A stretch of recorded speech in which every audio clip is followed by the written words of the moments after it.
আমি একটা তাওয়া নিয়েছি, এটা অ্যালুমিনিয়ামের তাওয়া। আপনাদের যদি লোহার তাওয়া থাকে বা লোহার চাটু থাকে তাহলে খুব ভালো।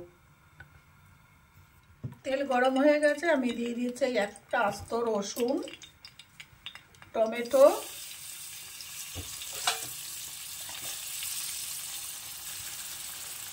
কাঁচা লঙ্কা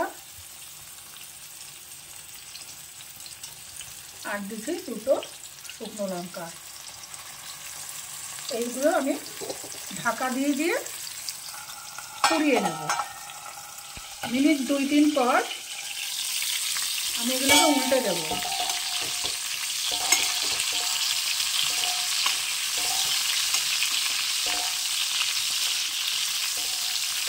আবার চাপা দিয়ে দেবো।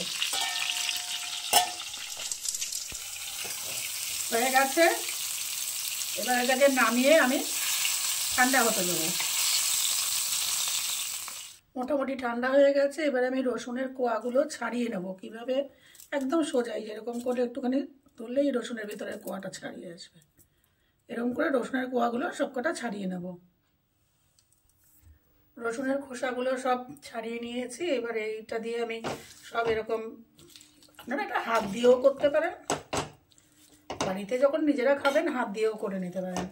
এরকম করে সব কটা পেস্ট করে নেব।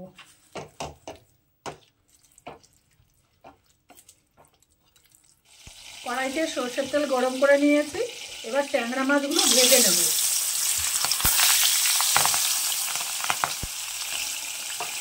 মাছ ভাজা হয়ে গেছে, এবার আমি মাছ তুলে নেব।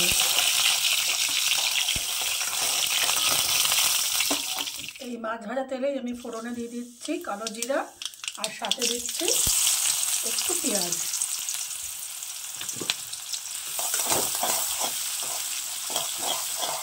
দিয়ে দিচ্ছি একটু আদা বাটা। এরপর দিয়ে দেব পুড়িয়ে রাখা পেস্টটা। দিয়ে দিচ্ছি স্বাদ অনুযায়ী লবণ, হলুদ,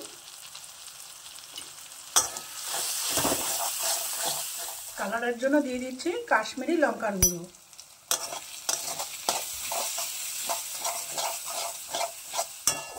এরপর দিয়ে দেবো ভেজে রাখা মাছ।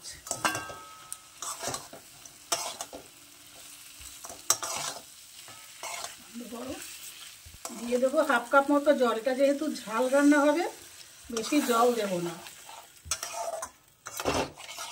দিয়ে দেবো অল্প একটু চিনি, দিয়ে নাড়াচাড়া করে নামিয়ে নেব। তৈরি আমার পোড়া মশলায় ট্যাংরা মাছের ঝাল।